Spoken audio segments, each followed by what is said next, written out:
So I went to my 37-week appointment and I told her, like, I can't do this anymore. I'm so tired. Like, I can't sleep. I'm so uncomfortable. I'm dying. And she was like, well, you're only 37 weeks. Let's see how dilated you are. So she checks me and I was 2.5, 3 centimeters dilated, which is kind of a lot, but you can't go to the hospital until you're 4 centimeters dilated. So she said she could do a membrane sweep. So I said, yes, please. That's really what I was hoping for. But I was told that they won't do it unless you're like 40 weeks or 41 weeks. Bye. I got it at 37. And I'm so grateful. And then the appointment was at 1 p.m. So I went home. Nothing happened. So at 5 p.m., I had sent my husband to get me some castor oil because he was coming home at 5.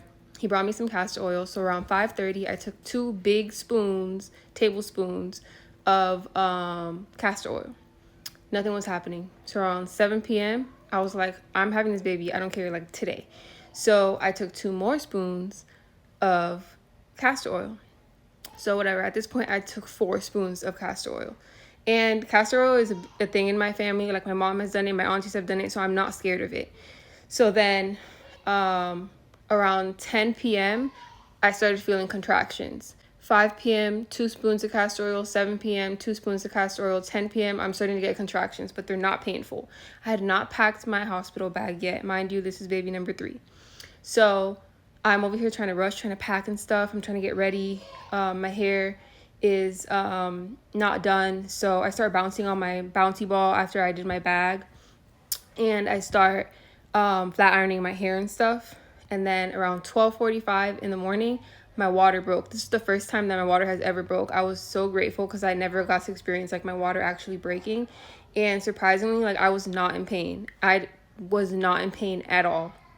And I just felt normal. Like, my contractions were like tightening my stomach, but I had no pain. Like, I wasn't uncomfortable, but it wasn't painful.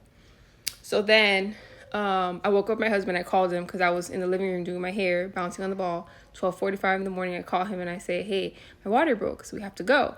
So we had to wait for my mom to come to stay with my other kids, and we finally left. I think I got to the hospital around 2 in the morning, and I was about 4.5 centimeters dilated by that time.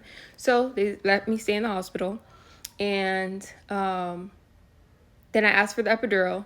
And when I tell you that they took so long to bring me this epidural, I didn't get my epidural until it was 8.5 centimeters dilated.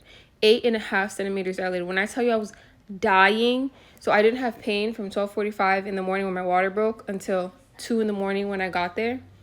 I was in pain.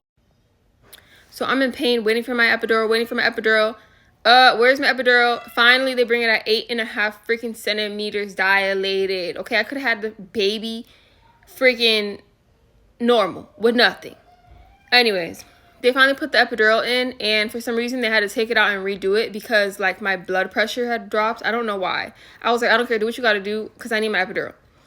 So finally I got my epidural, and then I finally think I took like a 30-minute nap, and then it was time to push.